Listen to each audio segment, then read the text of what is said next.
Have you ever felt completely unqualified for something you knew you were supposed to do? Like, you see the need, you feel the pull, but a voice inside just screams, "Not me, anyone but me." If so, you're in good company. Today, we're diving into the story of a man who had one of the biggest cases of imposter syndrome in history, Moses. Picture this. Moses, a former prince of Egypt, is now a fugitive shepherd in the middle of nowhere. He's been living a quiet life for 40 years, minding his father-in-law's sheep. It's just another ordinary day until he sees something extraordinary. A bush on fire, but it's not burning up. Curiosity gets the better of him, and as he gets closer, a voice calls out from the flames, "Moses! Moses!" It's God. And he has a job for Moses. God has seen the suffering of his people, the Israelites, in Egypt, and has a plan to rescue them. And he's chosen Moses to lead the charge. God tells him, "Go to Pharaoh and bring my people out of Egypt." Now, how do you think Moses reacts? Does he say, "Yes, Lord, I'm ready"? Not even close. His first response is, "Who am I that I should go to Pharaoh?" Sound familiar? It's the classic, "I'm not good enough" excuse. But God's answer is simple and powerful. "I will be with you." He doesn't say, "You're perfect for the job." He says, "It doesn't matter who you are, because I'll be there." The focus isn't on Moses' ability, but on God's presence. But Moses isn't convinced. He comes back with another question. "Okay, what if they ask me your name? What should I tell them?"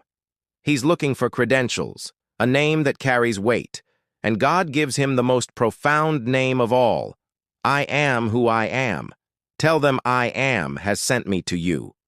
This isn't just a name, it's a declaration of eternal, self-existent power. God is the ultimate reality, the source of all being. He is everything his people will ever need. You'd think that would be enough, right? Wrong.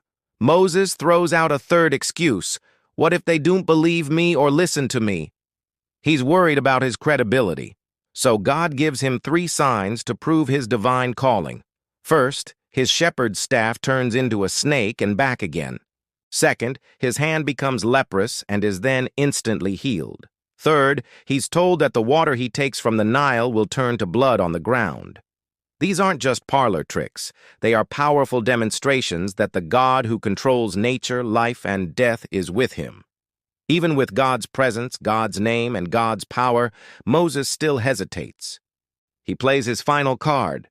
"Pardon your servant, Lord. I have never been eloquent. I am slow of speech and tongue." The classic, "I don't have the right skills" excuse. He's essentially saying, "I'm not a public speaker." God's response is a bit more pointed this time. "Who gave human beings their mouths? Who makes them deaf or mute? Who gives them sight or makes them blind? Is it not I, the Lord? Now go. I will help you speak and will teach you what to say." God reminds Moses that he is the creator of every ability and he can empower anyone for his purposes. But Moses, in a moment of pure, honest fear, makes one last plea. "Pardon your servant, Lord. Please send someone else." He just doesn't want to do it. And this is where we see God's patience turn to frustration, yet it's still mixed with grace. God appoints Moses' brother Aaron, who was a good speaker, to be his mouthpiece. God didn't give up on Moses. He gave him a partner. This story is so powerful because it shows that God doesn't call the qualified, he qualifies the called.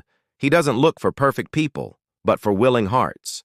Your weaknesses, your fears, your "I can'ts," none of them disqualify you when God is the one sending you. He promises his presence, reveals his name, demonstrates his power, and provides the help you need.